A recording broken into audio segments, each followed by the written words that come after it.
여러분, 어디에서도 들을 수 없는 인사이트 이 시간 통해서 전달해 드리도록 하겠습니다.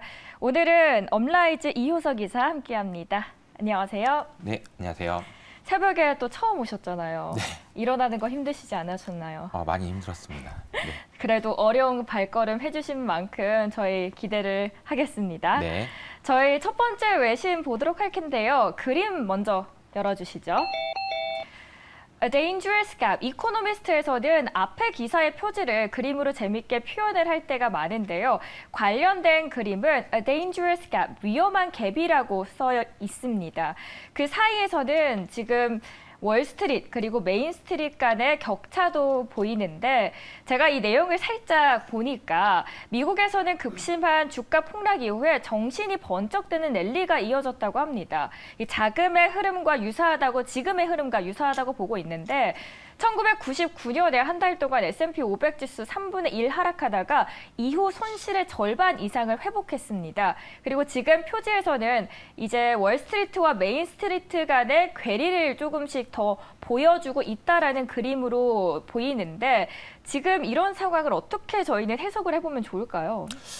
제가 이제 오늘 처음 나왔기 때문에 제가 이제 시장을 볼 때 가장 중요하다고 생각하는 부분을 말씀드리기 위해서 사실 이 그림은 굉장히 좀 오래된 그림이긴 해요. 네. 그런데 이 내용을 좀 가져와 봤는데요. 제가 생각할 때 지금 시장을 이해하는데 제일 중요한 것은 월스트리트하고 메인스트리트의 괴리가 굉장히 많이 벌어져 있다라는 사실을 이해하는 것에서부터 출발해야 된다라고 생각합니다.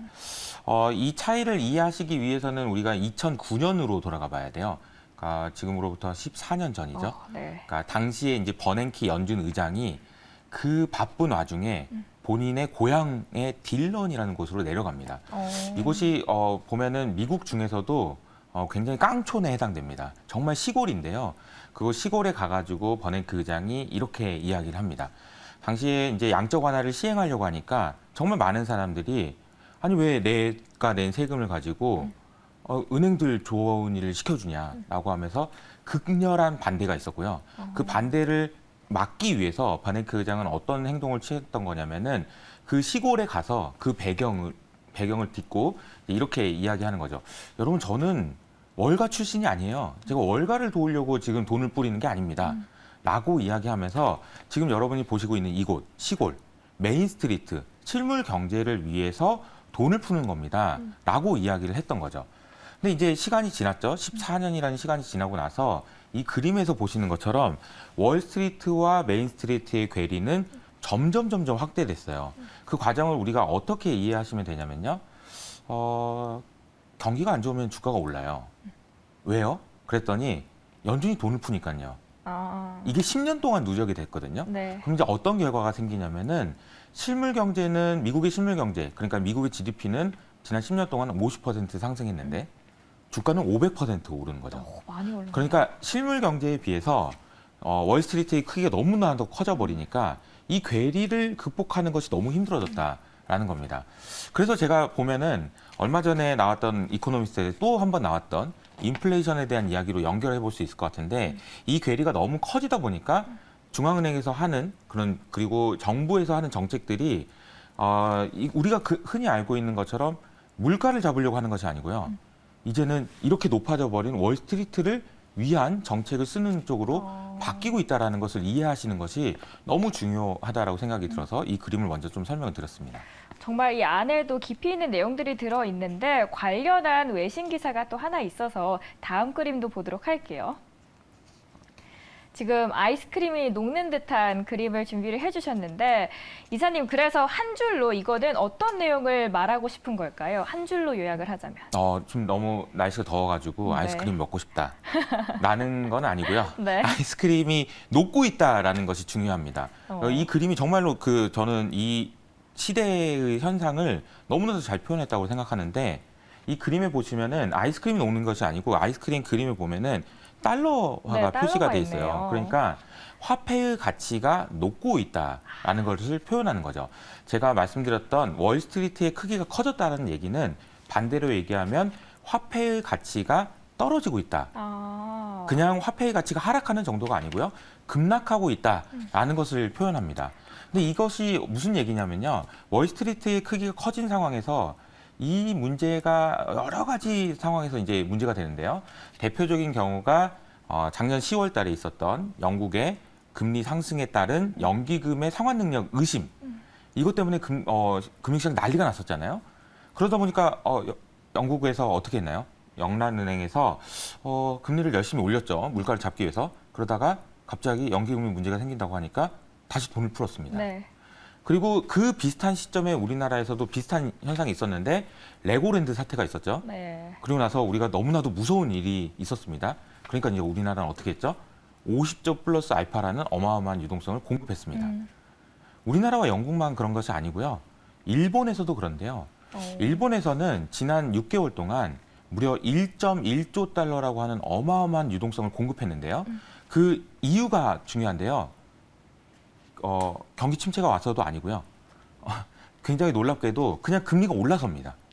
금리가 올라서 그냥 1.1조 달러라고 하는 돈을 풀었는데 그 돈의 규모는 어느 정도나 되냐면은 일본의 GDP의 무려 25%나 해당합니다. 그러니까 이 얘기를 종합해 보면 사실은 너무나도 많이 올라버린 월스트리트를 지키기 위해서 이런 정책들이 계속되고 있다라는 얘기고 이것은 뭐 미국도 예외가 아닙니다. 3월 달에 있었던 SVB 은행 사태 이런 부분들까지 감안해 보면 사실은 지금 연준이나 아니면 중앙은행 그리고 이제 정부에서 하는 정책들은 대부분 월스트리트를 지키기 위해서 하는 거라고 생각하시면 됩니다. 자, 제가 앞서 말씀드렸던 2009년과 지금을 비교해서 설명을 드리면 2009년 당시에는 버냉키가 어떻게 이야기를 했냐면요.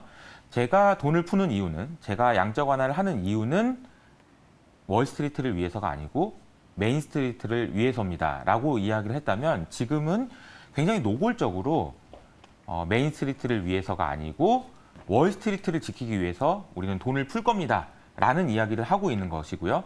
이렇다 보니까 결과적으로 나온 것은 이 그림에서 보시는 것처럼 아이스크림 녹는 그러니까 화폐 가치가 하락하는 모습을 보여주고 있다라는 것을 이해하시는 것이 투자를 하시는데 너무 중요하다라고 생각을 해요.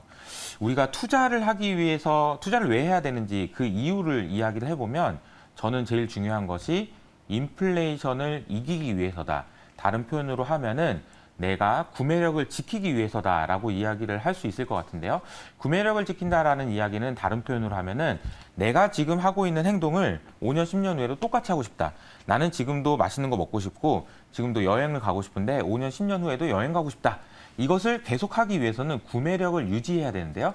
그렇게 하기 위해서는 여러분도 느끼시겠지만 인플레이션보다 더 좋은 수익률을 기록해야 됩니다. 그것이 투자를 하는 목적이라고 생각한다면 저는 이 그림이 상징하는 것은 앞으로 투자 환경이 굉장히 더 어려워질 수 있다라는 것을 의미하는 것 같아요. 네, 전반적인 깊이 있는 인사이트까지 설명을 미리 해주셨는데 기사 내용도 저희가 어떤 내용들이 있는지 그러면 더 이해하시기 쉽게 한 번만 훑고 다음 이슈로 넘어가 보도록 할게요. 저희 제목은 The Trouble with Sticky Inflation, 끈적한 인플레이션의 문제라는 헤드라인이었고요. 킥박스 바로 보도록 할게요. 사실 언뜻 보기에 세계 경제 어려운 상황에서 벗어난 것처럼 보입니다. 끔찍한 2022년 이후에 주식시장 축하를 받고 있습니다. 미국 기업의 S&P 500 지수 말씀을 해주셨듯이 기술주의 부활에 힘입어서 올해 들어서는 지금까지 14% 정도 이상 상승을 했습니다. 영국에서만 인플레이션이 걱정스러울 정도로 고착화되고 있는 것처럼 보이는데 사실 문제는 인플레이션이라는 괴물이 진정으로 길들여지지 않았다라는 겁니다. 특히 영국의 문제가 가장 심각하고요. 영국에서는 에너지와 식료품을 제외한 또 임금과 핵심 물가가 매년 무려 약 7%씩 상승하고 있습니다. 그러나 에너지 충격이 사라지면서 다른 지역의 헤드라인 금리가 하락했음에도 불구하고 이 핵심 인플레이션은 실망스러울 정도로 고집스럽게 상승을 하고 있는 겁니다. 미국과 유럽 지역 모두에서 5% 넘고 있고요. 부유한 세계 곳곳에서 많은 정부가 경제 침체기에 흔히 볼 수 있는 규모의 예산 적자를 집행하면서 불에 기름을 붓고 있는 상황입니다. 자, 첫 번째 이슈로 이 끈적한 인플레이션의 문제 어떤 의미를 내포하고 있는 건지 저희가 설명을 한번 쭉 드렸고요. 네. 두 번째 이슈 한번 넘어가 보도록 할게요. 오늘 간밤에 뭐가 있었죠? 발표되는 게? 의사록이 있었죠. 네, 맞습니다. 많은 이들이 주목을 해주셨는데 CNBC에서 기사가 나왔어요. Fed sees more rate hikes ahead. 연준 앞으로 더 많은 인상 예고하다. 그런데 at a slower pace. 이 부분이 핵심입니다. 전보다는 조금 더 속도가 느리다라고 표현을 하고 있습니다. 킥박스 보도록 할게요. 미국 연준에서는 추가 기준금리 인상이 이어질 준비가 되어 있다라고 명확히 했습니다. 만장일치로 금리를 동결한 6월의 FOMC에서도 일부 매파 인사들로부터 인상 의견이 나왔던 것으로 확인이 됐는데 이 점도표를 보니까 연내 2차례 인상 가능성을 시사한 만큼 당장 이달부터 다시 금리를 올릴 수 있다라는 관측도 함께 쏟아지고 있습니다. 점도표에서는 매파 색채가 조금 더 뚜렷했는데 FOMC 위원 18명 중에 2명을 제외한 나머지 참석자들이 모두 연말까지 추가 인상이 남아있다라고 봤고요. 이 중 12명은 2번 이상 금리를 더 올릴 수 있다라고 예상을 했습니다. 오늘 의사록 나왔고요. 모두의 관심을 받고 있어요. 한편으로는 연준의 이 맡을 시장이 그 자체로 받아들이지 않는 것 같습니다. 연준의 의도가. 네, 의사록이 발표가 됐고요. 그리고 나서 7월 FOMC 회의에서 금리를 얼마나 올릴까라는 전망을 이제 옵션 시장에서 나온 확률을 계산해 보면요. 오늘 아침에 제가 확인해 보니까 무려 89%의 확률로 25bp 인상 가능성을 점치고 있습니다. 그 얘기는 무슨 얘기냐면은 이미 시장에서는 7월 FOMC 회의는 25bp 인상이 확정이다라고 생각을 하고 있는 거예요.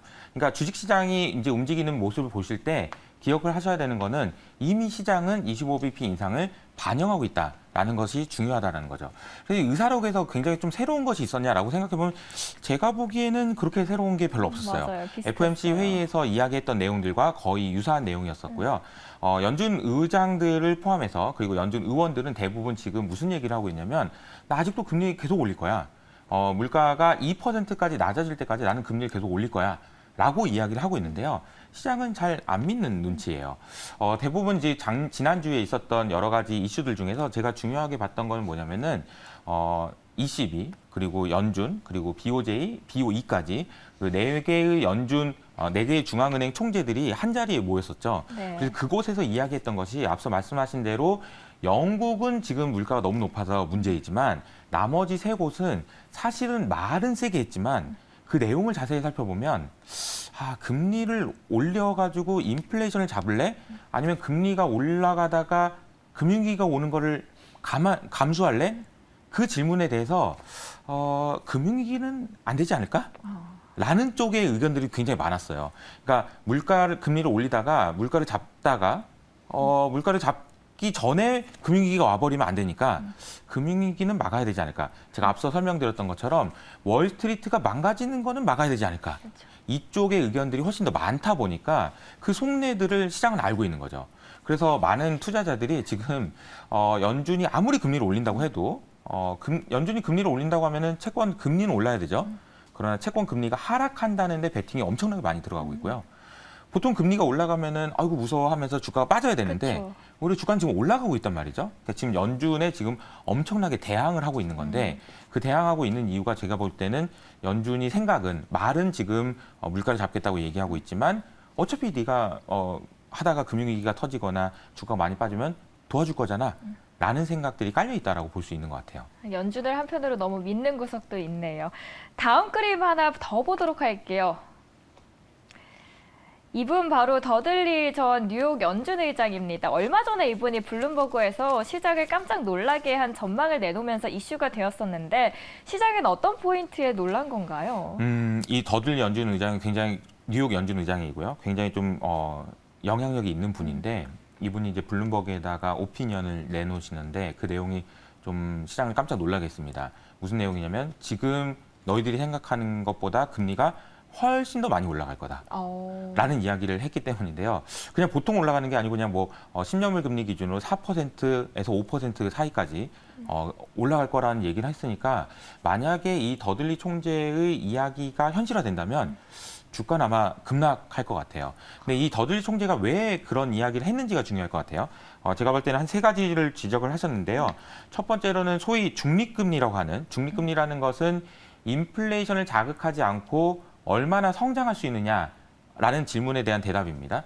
그러니까 인플레이션을 자극하지 않고 시장이 얼마나 성장할 수 있는지라고 생각을 해보면 이 중립금리가 높아졌다라는 얘기예요.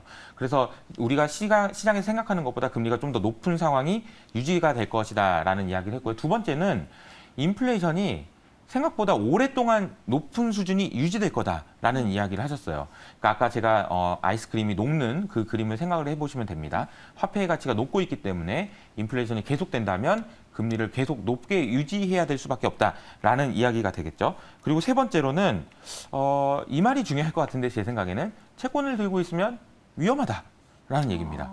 채권을 들고 있으면 우리가 지금 이제 아까 연준에서 금리를 계속 올린다고 했는데도 불구하고 정말 많은 투자자들이 채권을 투자하고 있거든요. 채권을 투자하고 있다라는 얘기는 채권의 가격이 올라간다라는 전망에 베팅한 거잖아요. 근데 그 베팅이라는 얘기는 다른 표현을 하면 채권 가격이 올라간다는 얘기는 금리는 하락한다라는 것에 베팅하고 있는 거거든요. 그런데 채권 금리가 오히려 더 올라가서 채권을 들고 있는 것이 손실이 날 수 있다라는 지적을 한 겁니다. 그래서 금리가 더 올라갈 거라고 전망을 한 건데 글쎄요, 이 부분에 대해서 이제 연준의 더들리 총재가 이런 이야기를 하자마자 그 다음 날 바로 모건 스테인리에서 반박으로 네. 논문 보고서를 썼는데 아니다. 그럴 리가 없다. 금리는 더 내려갈 거다. 왜냐하면은 경기 침체가 올 것이고 채권에 대한 수요는 늘어날 것이기 때문에 금리는 내려갈 것이다라고 전망을 했는데요. 과연 이 둘 중에 어떤 사람의 말이 맞을지 이것이 우리가 투자를 하는 데서 굉장히 좀 중요한 관전 포인트가 될 것 같습니다. 그럼 이사님께서 보시기에는 어떤 의견이 조금 더 설득력이 있다고 생각하실까요?